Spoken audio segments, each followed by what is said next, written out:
what is the profitability of algorithmic trading?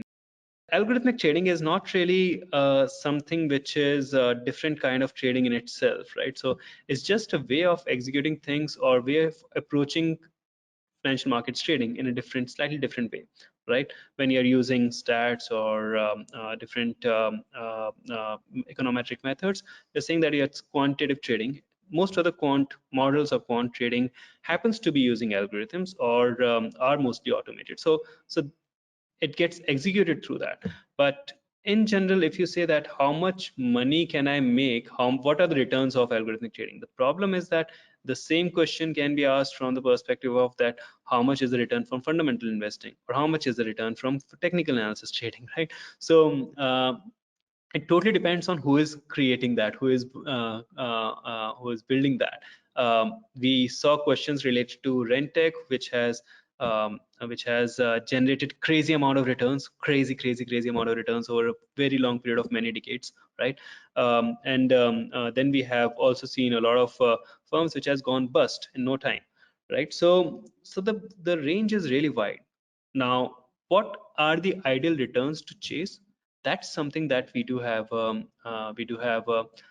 good answer, a better answer on, and that is that most of the quant or algo trading strategies, or actually on any strategy to be honest, those which are investable to a certain size, okay, at least, generally would have something like double-digit percentage returns annually, okay, with a Sharpe of 2.5 to 3, something in that range.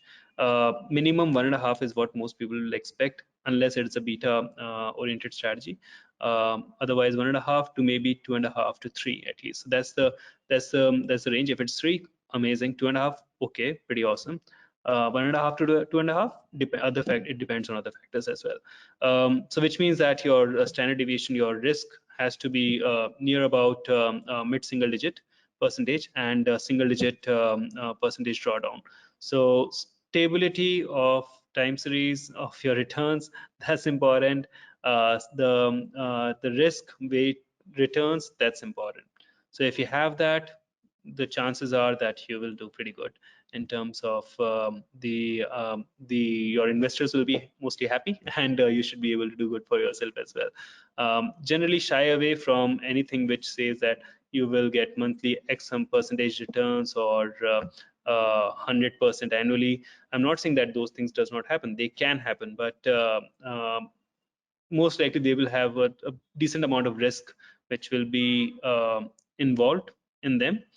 Or if there is no risk from the market perspective, that's also possible, then the entire asset class might be at risk, right? So it's important that whatever you are generating in returns, you're able to envision that it will be coming back to you as well. So that's important, especially for the newer assets. That's often true.